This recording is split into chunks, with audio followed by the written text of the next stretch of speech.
Hi, this is Andrew from crapcuttermarketing.com, and in this video we're going to finish this little series of how to perfectly optimize your blog posts on WordPress for the search engines to get the maximum search engine traffic.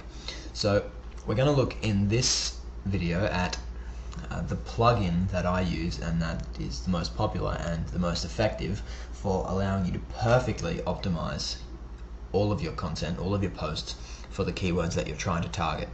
So the first thing that you need to do is upload and install this plugin, and we're not going to go into that in this video because the instructions for that are readily available, but I will tell you the plugin's called All-in-One SEO Pack. It's very common.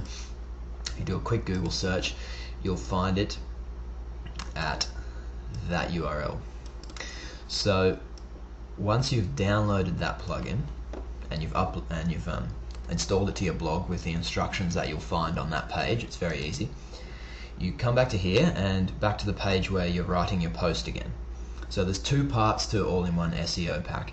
And the first thing it lets you do is to optimize each individual post that you make for the keywords that you're trying to target for that post. And the other thing it does is let you optimize your blog's homepage for the exact keywords that you're trying to target. So the thing about WordPress is it gets a little bit funny with its title tags if you use WordPress straight out of the box, and if you work with the majority of WordPress themes that are out there, it tends to put the tags in strange places, and it tends to make the tags, the content of your meta tags we're talking about now. Remember, this is different to these tags or your social bookmarking tags or anything like that. This is your meta tags of your post content and your homepage content. WordPress tends to make your meta tag content some strange things. So we need this plugin called All-in-One SEO Pack to standardize the insertion of our meta tags onto all our individual pages, and so we can control the content of the meta tags on all the different pages. So that's enough background. Let's get into this. So to edit the first thing that you want to do is edit your home page meta tags. So the way that you do that is you come down here, you go to settings and open settings. I'm just opening it in a new window, but you can just click straight on that. And in settings, you want to go to All-in-One SEO. That will appear once you've got your plugin installed. And it gives you a big list of things that you can do with the All-in-One SEO plugin. So the homepage title tag, remember from our other videos, this is a post about dog training. So if you're targeting, even if your individual post is dog obedience training, the main keyword that you're likely to be targeting is dog training. So you make this similar to a blog title. So you want to make it the main keyword first, which would be dog training, and then something like this, dog training.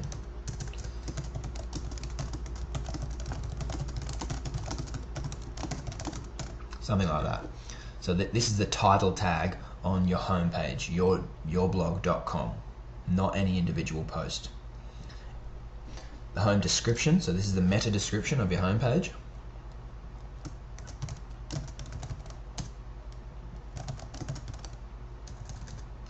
Or whatever it's called. No, we'll make it.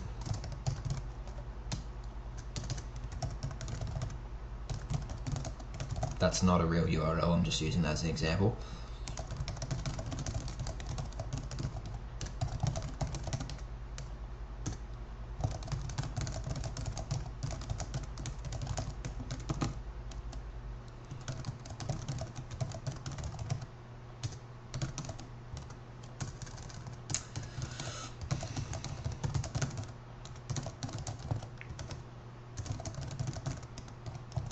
And blah blah blah. So you'd write a description of your blog here. You want the description to be ideally 20 to 40 words, and you want it to obviously contain the main keyword again, which is dog training. Don't have to go overboard with it, but just once on there is fine. Remembering that this is the description that's going to come up when your blog homepage is found in the search engines, and the meta keywords are the same. You can usually just keep it dog training, but you might also want to use the LSI relevance trick that we looked at in the last video to insert more keywords in here. So you don't want too many, maybe just 3 or 4 or 5.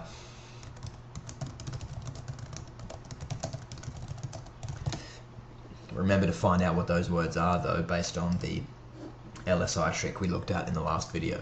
So that's all done.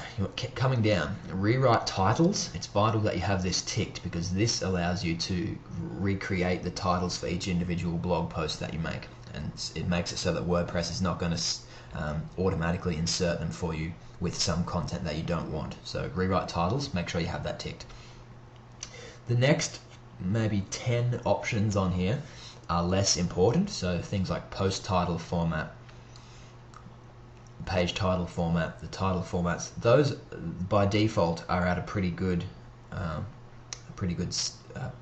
type for search engine optimization, so you can fiddle around with those, but there's no real need to, unless you have a specific purpose in mind that's outside of what we're covering in this video, of course. So leave these, leave. The next one that you want to deal with is, all of those are really fine. So use categories for meta keywords. Now, I wouldn't do that. I would leave it as above so that you can insert the meta keywords individually for each post. Use no index for categories. That's very important. That's going to make it so that the category pages on your site are not going to get indexed, so that the content that goes on them is not going to be considered duplicate content, because it is the same. It's the same snippet that will have appeared on your post page, and it's the same snippet that will appear in your blog content page. If you choose to no index it, it means that that bit of duplicate content is not going to get counted. So for categories and archives, it's important that you leave both of those ticked by default. And it says use no index for tag archives. That one's optional. If you really use your tags a lot, you could choose to do that, and it may help, but it's up to you. Auto-generate descriptions. By the way, you can click on here to see the help for any of these options. Auto-generate descriptions, you actually want to untick that one. So you want to make it so that your descriptions are added by you when you write each post, which we're going to look at in the next video. And that is about all. So for additional post headers, page headers, home headers, that's all fine. There's nothing really to do there. So that's the first part.